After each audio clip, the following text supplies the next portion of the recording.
asaga uur miyuu qaaday? haddii uu uur qaadayna halkeesa uu ka dhali doonaa? waa su'aal muhiim ah oo ay dad badan isweydiinayaan, waana dhacdo ugub ku ah oo aan weligeed caalamka lagu arkin. sawirkan ayaa baraha bulshada ku faafay, Soomaali badan ayaa ka falceliyeen.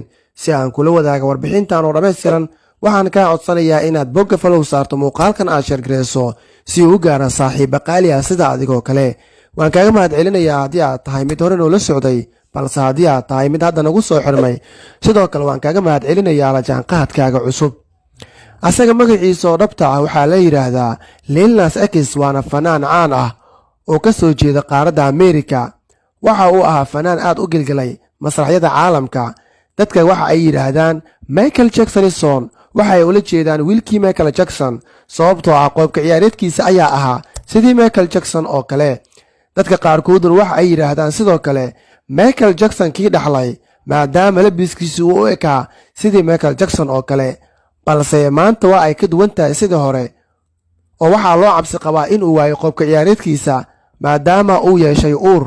waa sida ay hadalka u dhigeen qaar ka mid ah dadka, maadaama la arkay calooshiisu oo weynaatay.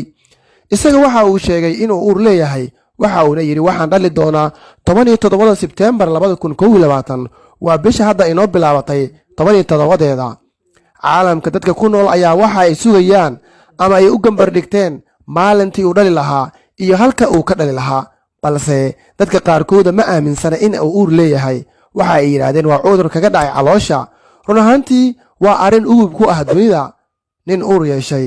haddaba su'aasha muhiimka ah ee lisweydiinaya ayaa waxay tahay, haddii aad Soomaali tahay, ma aaminsan tahay ninkani inuu uur leeyahay? fikirkaagu waa inoo muhiim, qaybta commentiga inoogu reeb. mahadsanid.